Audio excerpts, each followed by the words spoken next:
for joining us. We are here live today, this Tuesday afternoon, with Ken Silva. I am your host, Melissa Whitty, and my co-host, Janine Younes. Everyone is tired. I think everyone has been glued to their phones for almost a week now, right? Yeah. Because of course, what happened with the tragedy, the assassination of Charlie Kirk last Wednesday. So we wanted to do a show on that and talk to Ken. Ken is amazing. He has been following these high-profile assassination attempts, and then of course this tragedy, this one. And you are kind of, I think, probably the foremost expert on the Butler assassination attempt, right? Does anybody know more about Butler than you? Definitely not in the public media. That's for sure. Yeah, I Right. should have a book in about 2 months. It's going to be called "The Trump Assassination Attempts: What the Okay. Investigations Missed and Why It Matters." We're publishing through Scott Horton's Libertarian Institute. Nice, nice. So yeah, I've been covering that literally every day since it happened. Right. And so, did you see any similarities with what happened to Charlie?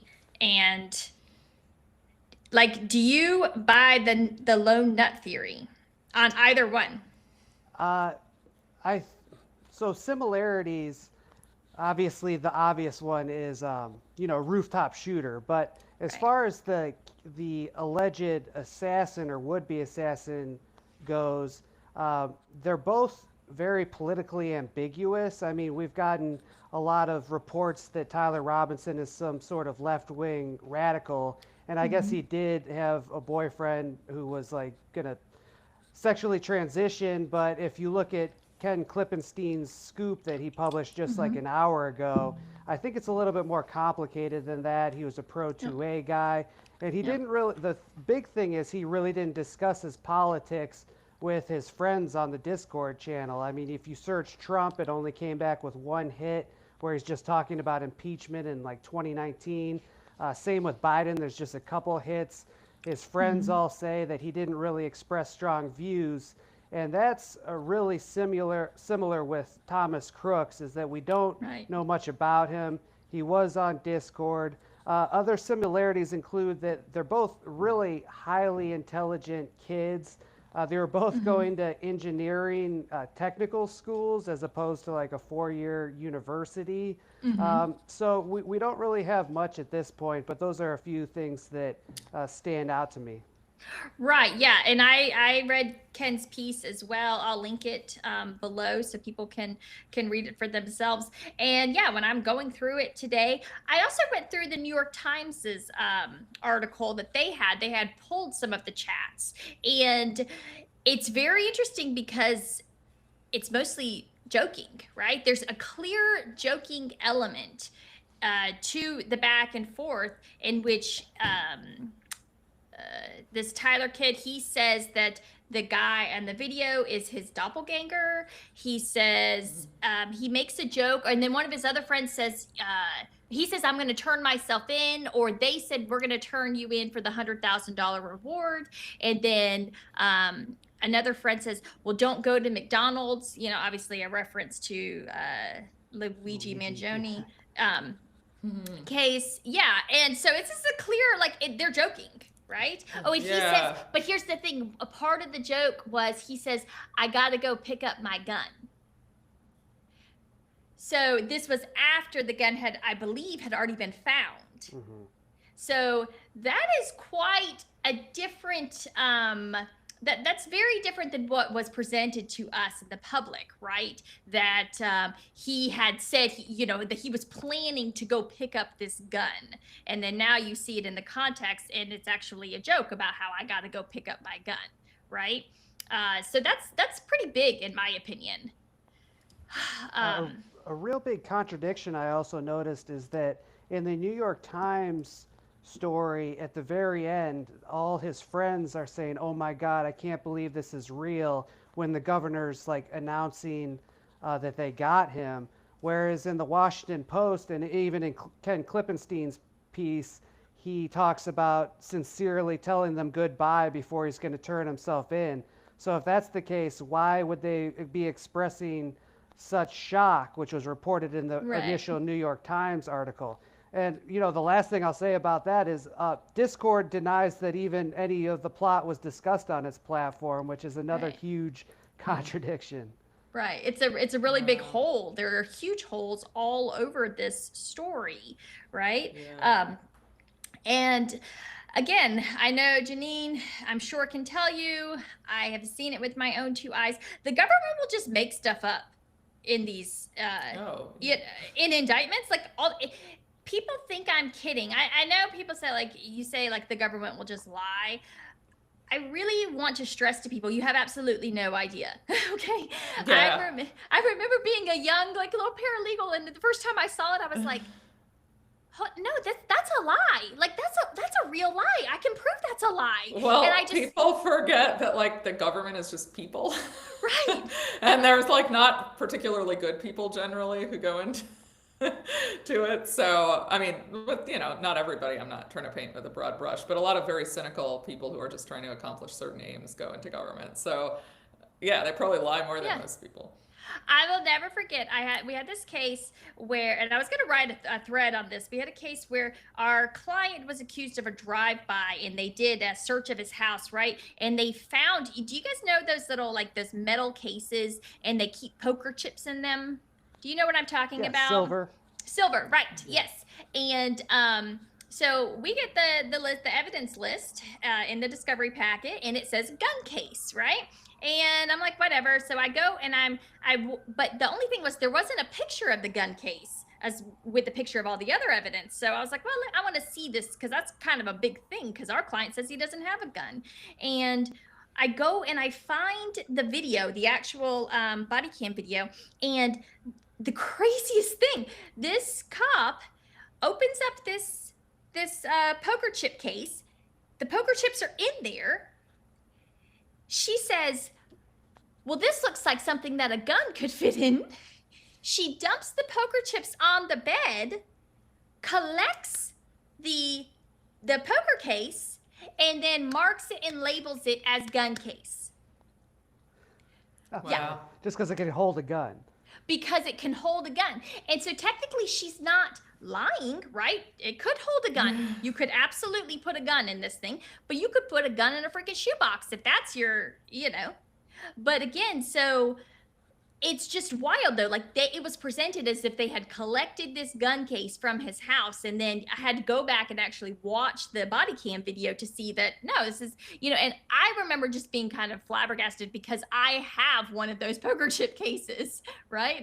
And I was like, holy crap, if they can do this to him, they really could do it to anybody, Yeah. So I'm always very hesitant when the government, when they say that they have evidence. I want to see it. I want to see it, and I want to actually see the body cam video of when you collected it, right? So that's why I've been holding my tongue on these bullets that they still have not shown us a picture of. I've been holding my tongue on, well, pretty much everything, right? We haven't seen the actual things of the Discord chat. We've got something from Ken today. I need to go back and reread that, but we have Jose in the chat is saying he knows you. And Jose? then someone else, someone named Darla says usual Zionist Israel first clowns like Will Chamberlain defending Israel, saying they're innocent. Should we talk about that? Hey, Jose, I know. I told that. Jose has his own show, and I told that story on his show. But yeah. So usual Zionist clowns like. Yeah. So let's talk about what happened last night. So there's two theories. Of course, we have the FBI's theory. We have the theory that a lot of people want us to have, which is the lone wolf. And then we have another theory. And this is where we start to get crazy, right? And of course, it is the theory that Charlie Kirk was taken out by Israel. or the deep state. The deep state. Yeah, I think that it's interesting because there's so much that has happened since his death there was so much that happened in the days prior to his death, and we're not talking about any of it. Right? It all went away. The only thing we're talking about is Charlie Kirk's death. And something that I was very frustrated with was the vaccine trial, or the vaccine hearings that they had in the Senate, Ron Johnson had. They had bombshells dropped throughout that vaccine hearing that on Tuesday. And then, of course, no one was talking about it by Wednesday afternoon. Nothing, just went away, disappeared. But yeah, so talking about that, last night, Candace Owens, or actually, I take that back. Well, Candace Owens and Max Blumenthal both break this story that there was this massive campaign that a bunch of rich billionaire Zionists, led by none other than Bill Ackman, held a intervention on Charlie. They were very upset with him over basically his platforming of Tucker Carlson and his, I guess, kind of, but I don't want to say disobedience, but his refusal to prioritize the things they thought should be prioritized, right? And I'm sorry, am I talking too much? No. No, I was letting you cook. Yeah, no. And so sorry. And so Candace, Max Blumenthal has two sources that were at this meeting, and what they say is wild. They say basically that they confronted, this is these Zionists confronted Bill Ackman, or confronted Charlie Kirk with Bill Ackman at the helm, and it got very heated. They started yelling at him at one point, and I guess he just wouldn't acquiesce. He was like, no, I'm not going to make your priorities my priorities. And Tucker Carlson stays on the headlining the America Fest, which was scheduled for December through TP USA. And that raises all kinds of issues. So Bill Ackman comes back. Well, that also falls on the heels of Max's reporting and some others that Kirk said he was afraid of Israel shortly before his death. Netanyahu had tried to buy TPUSA, and he wouldn't do that. And he told people that he thought Netanyahu was going to kill him. And Harrison Smith from InfoWars had tweeted something on August 13th, so well before all of this, to that effect. Yeah, so for me, Harrison's tweet is probably the most compelling data point. I am going to push back a little bit just from talking from like a journalism methodology standpoint. I find Blumenthal's reporting very unconvincing. I think, his whole story hinges on a single anonymous source. I'm guessing it might have been Tucker Carlson. And it's about just Charlie Kirk breaking with Israel, which we really have no evidence of. And even if that's true, that might establish a possible motive. That's not actual evidence as far as the actual crime scene, the actual assassination. And the reason, so I was actually about to spurg out about this on Twitter yesterday until you invited me on your show, and I'm like, okay, I gotta keep my powder dry, and now I'm gonna talk my shit. Yeah. Because it really annoys me. Like, I'm not an insider. My daddy's not a senator. I'm a state school kid. All my journalism, I have records. I have actual documents. I have real evidence for. And I've reported more Israeli links to the Trump assassination attempt than anybody in the world. You're the only big show that actually promoted me and my work to this end. We've got the medical examiner who was in Israel after October 7th, and then he mishandles Crooks's body, doesn't test for certain samples that could have shown drug use or psychotropics or something else. And most significantly, when it comes to Blumenthal, he did a whole book review on the second assassin, Ryan Ruth's self-published book about how he went to Ukraine. And you could read Blumenthal's report on the Gray Zone about that if you just search for Ryan Ruth. Never once does he mention there that Ruth says in his self-published book that his best partner was an Israeli. That's like a huge smoking gun that Blumenthal just ignored in his whole expose. And I'm wondering, why would you ignore this actual documented evidence when it comes to Ruth, yet construct this whole theory based off of an anonymous source? And I know Blumenthal will tell you that, I'm not claiming that Israel's actually assassinating it. I'm just reporting on the breakup.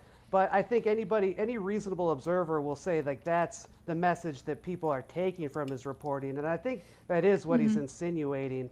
So yeah, I'm open to the Israeli angle for sure, but I would just push back a little bit and say we don't Yeah. have any evidence at this point. And I'm just No. wondering, like, this is actually getting a lot of traction compared to actual real links that I've reported on the Trump attempts that haven't gotten any attention other than from like you and a few other people.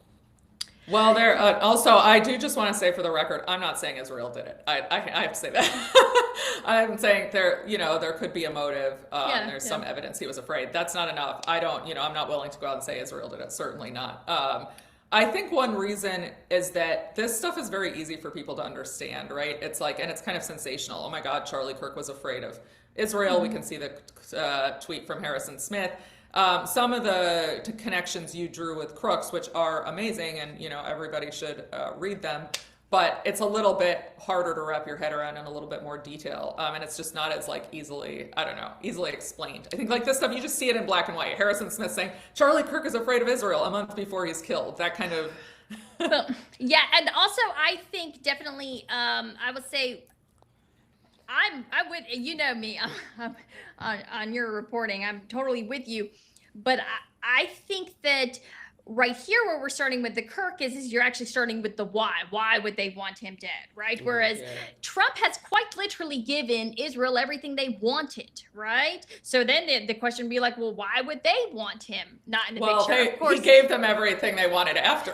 Right, and of course that's the problem, right? Is that this is we're looking at it, a year after it happened, whereas prior to Butler, Trump had been, he was certainly loyal to Israel per se, but he really kind of flipped a page after Butler and just became this almost like sycophant. It was very bizarre.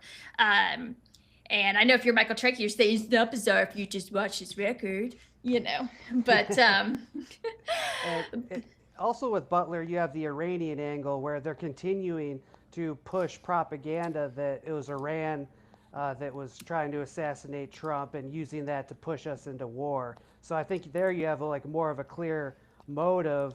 Where with the Kirk stuff, I know he was starting to break, but actually I think Dave Smith made a good point the other day where he said still this is gonna push more people to the right, which in the long run probably isn't going to be good for Israel. So if they're considering it in the long run, I know you would make him a martyr, and now, But like the idea that these Israeli officials think that far in the long term, like if they were concerned about Israel's long-term well-being, they also wouldn't be doing what they're doing in Gaza, right? Like I think they're not thinking. Sure.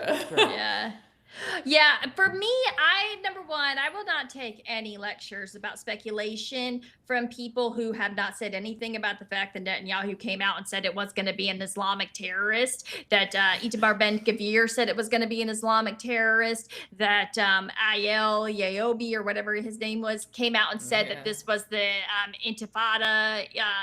Randy Fine, our favorite. Right.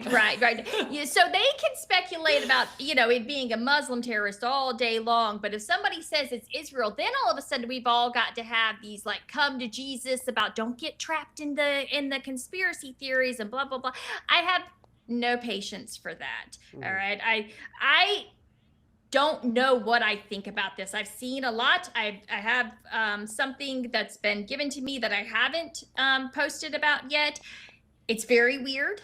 And I'm going to post about that tonight. But, there's a lot out there. And so I know a little bit about Max's, the behind the stories about Max's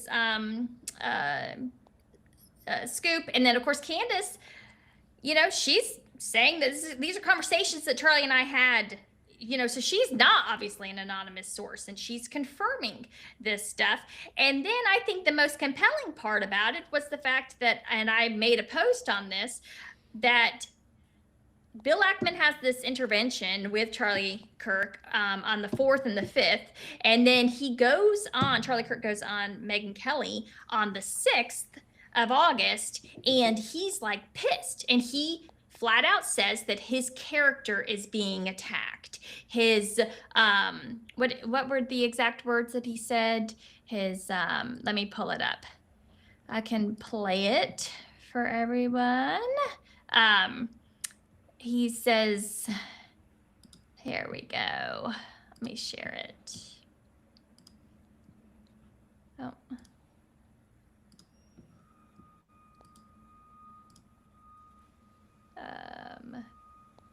A Christian, but like some of the mess, and you saw, I mean, Yeah, sorry. I'm an American citizen. Yes, I want Israel to win. Yes, I'm a Christian, but like some of the mess, and you saw, I mean, you've seen how I've been treated, Megan, by some, not all, by some. No, it's very irritating. It's been almost so as unfair. They were coming after you after Turning Point for, among other things, so, you had Dave Smith there. Dave Smith is allowed to criticize Israel. You had both sides. The Israeli side was overrepresented. Though. No, you're not allowed. It's even worse than that. Again, I just want to repeat for the fifth time. I love Israel. I want Israel to win. But my moral character is now being put into question, Megan. Not my decisions. Not like, hey, are you doing this? Is it smart or is it dumb? But no, I am a bad person if I do this. And I could go, I mean, you saw it, Megan. It was trending on Twitter, thousands of tweets and text messages. And if I were to be charitable and generous, I will say the people that are attacking me are in a hyper paranoid state because they're at war, and war tends to make things black and white, and you're a hammer looking for a nail. So I'm trying to be charitable, Megan. Literally, I'm trying to cut as much slack as I can, right? Like, okay, what would it be like if all of a sudden I'm starting to see a pattern of behavior similar to what my grandparents saw in 1930s Germany online? How would I behave? So that's like my charitable kind of overcompensation spirit. At the same time, I'm like, but it's not defensible to be dumb, right? So, that's the very next day. The meeting didn't go well, okay? I think it's clear. He was upset. It's very clear he was upset, and he felt as if he were personally being attacked. And and so it's weird to me, number one, that this happens, right? And then you turn around, and that was staged by Bill Ackman. And then Bill Ackman turns around and he offers up $1 million for whoever to find. He's had one dinner with Charlie Kirk, one dinner, and he offers up $1 million for information leading to the arrest of the shooter. That's weird. You've got Netanyahu, who again, Charlie's complaining that he's not allowed to criticize Netanyahu. Netanyahu coming out and basically saying he was our best friend. He was the best friend that Israel ever had.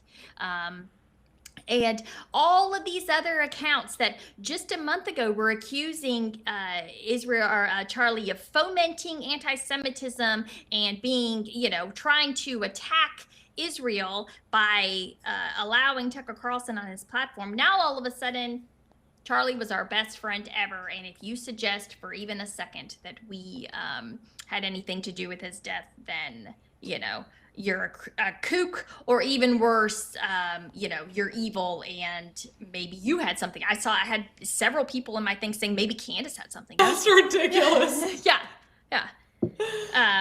So I don't know. Like somebody else said, even if Israel didn't do it, I can tell you if they did do it, I'm pretty sure this is exactly how they would act. Right?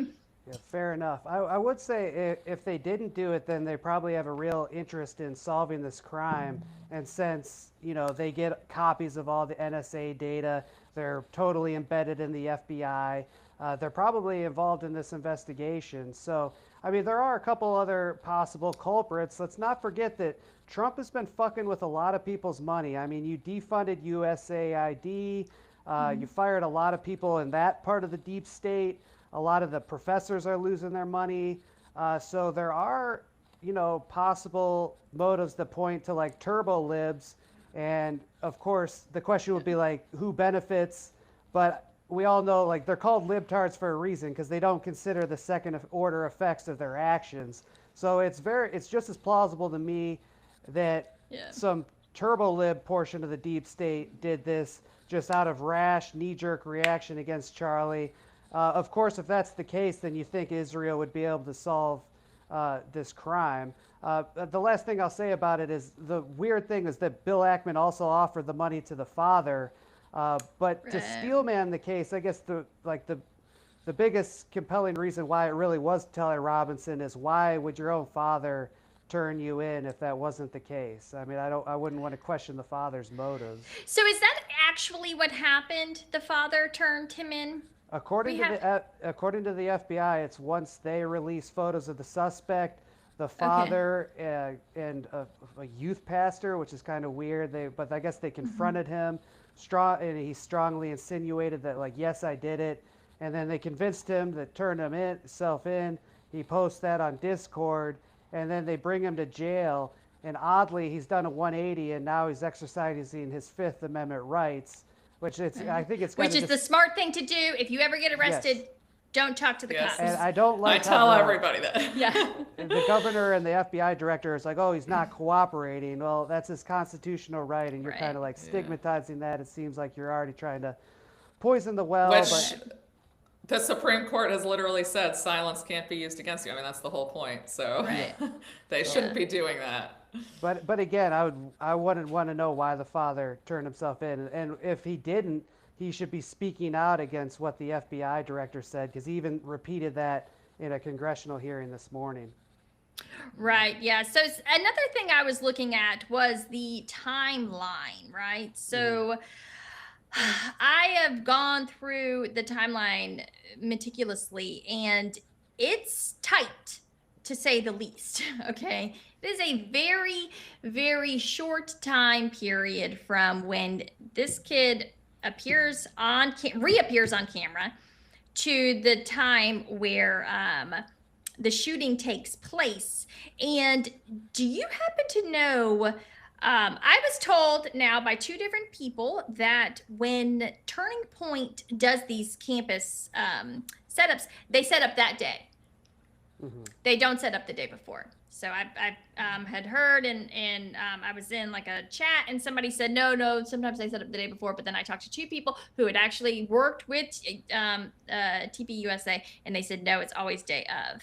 So I was very curious about the fact that this kid who was off campus, he arrived on campus at 8:39 in the morning, but then he just disappears. That's what we're told. And then he doesn't reappear until 11:50. Back on campus. He immediately goes from the place that he reappears on campus, walks to the Lassie Center, gets up on the roof, is able to, he already knows exactly where to go, exactly what to do. And he hasn't even seen the setup. That's weird. Because at no point do they have him tracking and actually looking and hey, let's just observe this for a second. You know, how is the scene set up? He immediately comes in. He goes into the Lassie Center. He goes up the stairs, gets on the roof, is on the far side of the roof with his back essentially to the stage. He runs across the roof, gets down in the prone position in essentially about 90 seconds. Fires one single shot, gets up and runs across. I mean, I know I keep having people say, well, any deer hunter could do it. And I'm like, actually, it's not the same though. I'm sorry, but a hunter that's been in his blind since 4:30 a.m. finally gets a buck in his sight, right? That is very different than this kid who has, been essentially hauling ass across campus, runs up the stairs, is up there apparently putting his gun back together, runs across the roof to see a scene that he has, to our knowledge, not seen yet. Gets him in sight, shoots one shot straight to the freaking jugular, and then immediately, hauls ass away. I don't know. I'm just not buying it. Well, I do have an outstanding FOIA for the college. I asked for all their communications between them and Charlie Kirk's team. They haven't even acknowledged that they've received my request, but I'm hoping that might be able to shine light on some of your questions. It is weird at right place at right time for, from the shooter's standpoint. It's very bizarre. The Associated Press of all outlets published an interesting story today about how security's handled in these venues, and they kind of juxtaposed it to 2 weeks ago about he had an event in California, and I'm just reading off it. It says the sheriff's department in Central California conducted 3 days of reconnaissance to prepare for a speech. Officials researched potential escape routes and identified local activists opposed to Kirk. On the day of the indoor event in Visalia, which drew 2,000 people, some 60 law enforcement, so 10 times as much as Utah, monitored Kirk's movements to and from the church, even deploying a drone to secure surrounding rooftops. So that's a big difference. And Right. I also was doing a little research yesterday on expenditures, and I was looking at through court records where Turning Point sued a college because they wanted to charge them $10,000 for loaning out their campus police officers. It drew out years in court. They ended up settling it, and Turning Point won. So my blue pill theory would be that maybe the colleges, they're going to be like, okay, we'll provide the bare minimum so we don't get sued, but that's it. But this California case is very interesting. 3 days of reconnaissance ahead of time. Right. Yeah, that is weird. Almost like, there's definitely something more that happened that maybe they just didn't, there was some kind of, I would imagine, some kind of threat if you're going to have that kind of Maybe. presence, It's 60 cop. California. Right. Yeah. Yeah. And I mean, that does make a little bit more sense. And it's Utah, right? It's like, who's gonna hurt Charlie Kirk in Utah of all places, like the most conservative state in the country, I believe. Maybe Oklahoma, but so that's weird. So that timeline I have a hard time with, and that's just thinking about how the hell did he know exactly where to position himself when he ran across the roof, right? Without really like ever being there before. I know we have a few people who have said like, oh, I saw people, I think 2 people came out and said that they had observed people looking at the roof or maybe even climbing on the roof in the week prior. One of them said that they called the cops. I'm always hesitant to believe things like that until I actually see phone records that you called the cops, because a lot of times people just like to insert themselves into cases like this and they'll just say stuff like that all the time. So if you can show me where you called the police and said, hey, there's some weirdo on the roof, okay, that's great. But until then, it's like I doubt that. So again, and this kid lived 4 hours away. That's a long time that's an 8-hour round trip, right? So that's an all day thing if you're going out and scoping this out. Of course, his friends, families, coworkers and whatnot, they would know if he was like gone mysteriously for the whole day, to kind of plan this out. And that of course would come up. So, and that's another similarity to the Butler shooting, is that Thomas Crooks actually showed up to the farm show that morning. And he lives in Pittsburgh, which is about an hour away. Okay. And then he went back home to Pittsburgh around like lunchtime. And then he comes back, and that's when he flies the drone. But we don't have any information about what he was doing there this morning, or the morning of, and why he drove back. Same with this kid. What was he doing between 8 a.m. and 11 a.m.? Right. We have no idea.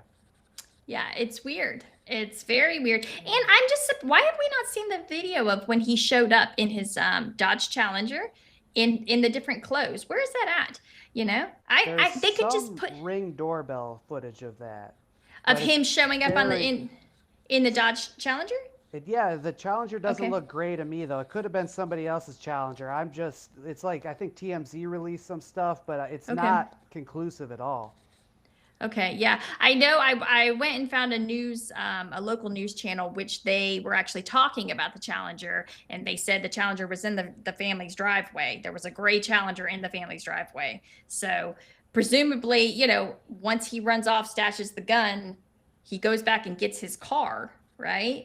And if it's still parked on campus, should have some video of that. This is all of these things. You could just put so many questions to rest if you just released this stuff, right?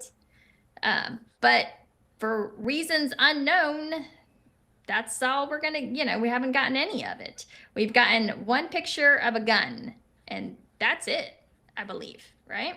Yeah, the pictures of the suspect bizarrely don't show his face. It's like walking up the stairwell, but the face is obscured.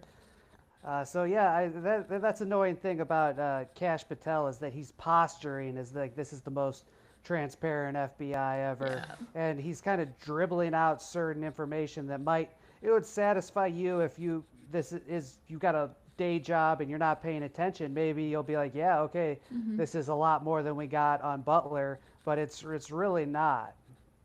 Yeah, and I don't know about you guys, but I thought it was weird that all of his friends seemed to think that that looked like him.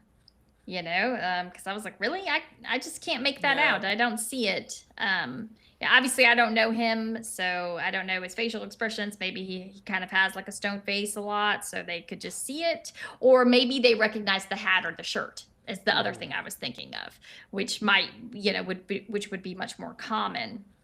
But yeah, and then of course we've got the other detail where when they go to arrest him the following day, he's wearing the same clothes he was wearing when he showed up that morning. The maroon shirt, the light colored shorts, and the light colored shoes, which is just bizarre, you know?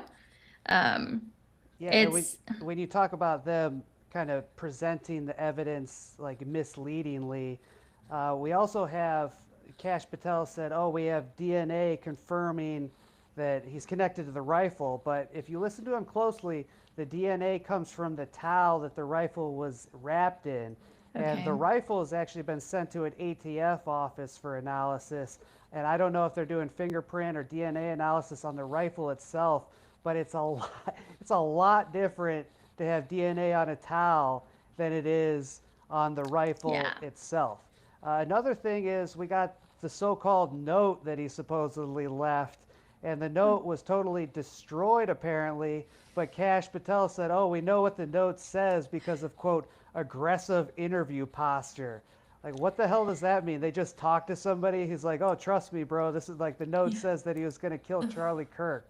It's again, this is like they're trying to say things really loud and forceful to get people to believe them, but if you actually listen to what they're saying, it's total vaporware. Right. Yeah. Lots of smoke and mirrors. And yeah, you got to just break down the exact language, what they're really saying. Do your best. And it is hard. I think we all do it. Do your best to not fill the holes for them, right?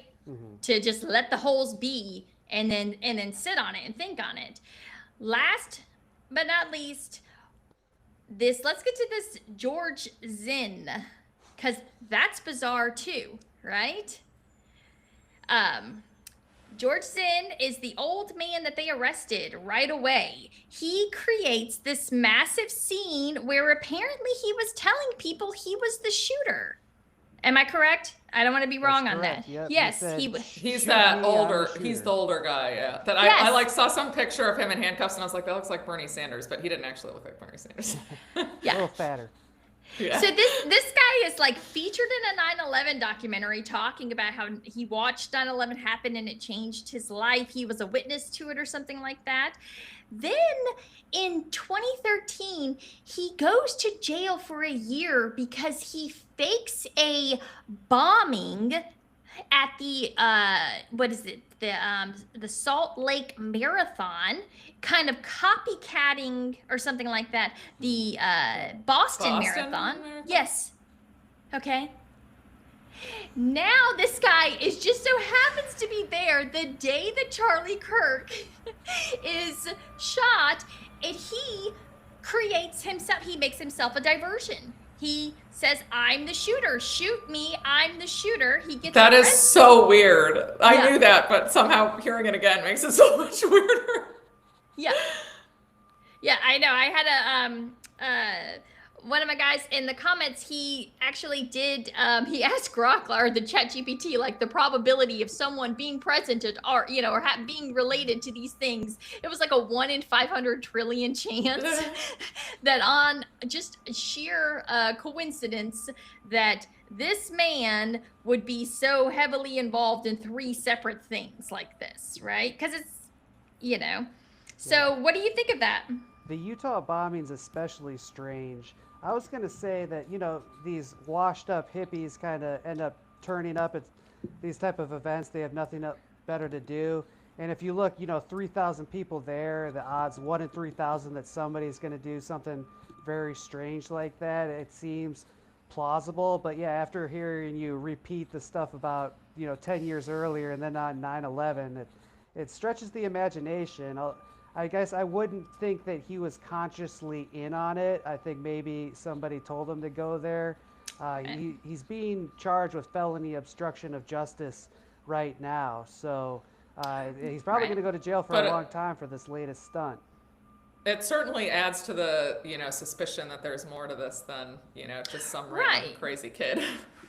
Right, because again, it's like, why would you do that? Like, somebody gets shot and you're immediately, and he created a massive diversion that everybody was like, they've already caught the shooter.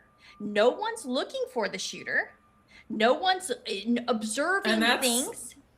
That's an incredibly dangerous thing to do too. Law enforcement could have shot him, right? Which suggests, well, that, but it also suggests maybe there was some law enforcement in on it. But again, I don't want to be too conspiratorial, so just. The larger point I would make is just how terrible the media is. And I'm not talking about the mainstream media. I actually think the New York Times has done some great reporting on this story. I've been kind of relying on them at least to get the mainstream narrative. I'm talking about the alternative media, these slop Twitter accounts that immediately report as fact, not the alleged shooter. This is got Nick Sorter, I think his name is. Oh, they got the shooter. It's this George Zinn guy. Firing squad immediately, FAFO. It's just total slop, gets millions of views, and then he has to delete the post when it turns out to be not true, but he doesn't learn about it.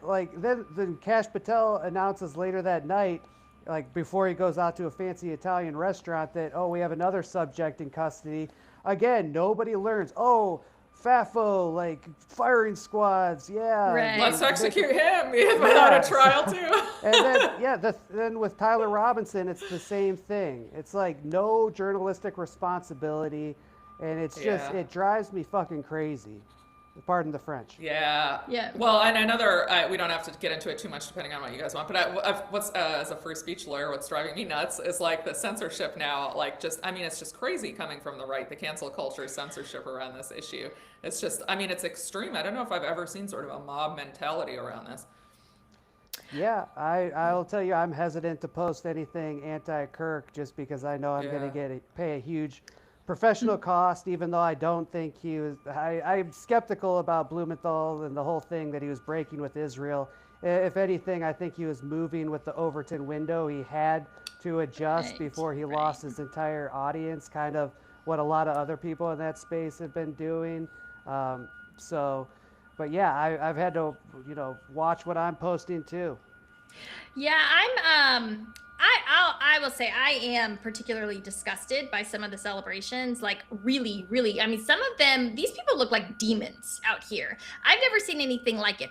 I am disgusted when I see right-wingers, say, FAFO, when they see pictures of Gaza being bombed out, or when they see, drone videos of Palestinians being shot. I am disgusted by that. In the same vein, I am disgusted by these left-wing lunatics celebrating this man being executed in front of his family. That's just, they repulse me. I vehemently hate them. I'm not gonna lie. So, I know we gotta have free speech, but I'm gonna leave it the defenses up to Janine on this one. Yeah, I hate these people. Yeah, but that's literally the point of free speech. Is I know. There's not a single person in the world who's we should censor the speech I like. The only point of believing in free speech is for the speech you don't like, obviously. But and I think it's just completely irresponsible for these people in high up government positions calling for this kind of censorship, Harmeet Dillon and Pam Bondi and. Pam Bondi is now going around saying hate speech is not free speech. Sounds like a left-winger from 2 years ago. And we all know where that's going. Jose asked about finding CP on George Zimmer's computer. I don't know anything about that. I haven't seen that. I haven't followed him that closely because I was super annoyed, but I actually don't know about that all. Me neither. I'll see if I'll see. Somebody, has anybody done any like real deep dives, or I've seen a bunch of ChatGPT things, but I haven't seen like super hardcore. Maybe Liz Crokin, I think she might have done something on him, so that might be. Yeah. Oh, trust me, Darla, we can find so many hypocrites on free speech. Yeah. I know, and There's no shortage on both sides. Right. Oh, yeah. It's so crazy. And again, but what I think is more dangerous and what we're seeing with Pam Bondi is we know that they're going to take these lunatics, these fringe leftist nut jobs. They're going to use them to shut down our speech, right? To shut down the speculative speech about, hey, did Israel do this? So no matter what the Pam Bondis and all these other nut jobs, no matter what they say, they actually love it when the left loses its mind like this, because then it gives them the perfect excuse to come after political dissidents that they don't like. So, yeah. Of course they do. And that's a lot of, the blurring of the lines on this too. Like, I think you should be able to celebrate Charlie Kirk's murder. It's obviously not a sentiment I agree with. I said that right afterwards that, it's not okay. But that's different from me being in a position of power and saying, lawmaker or law enforcer and saying that. But then they're also blurring the lines. Like there was a school teacher who had given a lecture to her students about, saying she disagreed with a lot of his views. She found some of them reprehensible, which I think is fair. I mean, he said things about Muslims that I think it's reasonable to say were reprehensible in other groups. But violence is never the answer. And the whole point of the lesson was to tell kids, don't be violent, don't use violence, don't resort to violence. Like that's something that should be actually encouraged. Just because you disagree with someone doesn't mean even a lot. Even if you're offended by them, you shouldn't kill them. And so, but they're coming after her too, and for the government to use its power to try to get private employers to fire people. Like I'm pretty libertarian. I'm like I think private employers should be able to fire people if they don't like their views. I don't know that, I think in the spirit of free speech, we should sort of advocate for a social environment that doesn't, encourage that as much. But they're free to do that. And I'm somewhat sympathetic to if you have a public school teacher who says black kids aren't as smart as white kids. I mean, there's a question about whether they can really be an effective teacher if they're, alienating. So obviously it's not total free for all in the employment context, but we have to be smart about where we draw lines. And this is just, now people said things I don't like about Charlie Kirk, and so they should have their lives ruined. Yeah, there was a Secret Service agent that was actually celebrating the killing, and it's like, obviously that guy's got to go.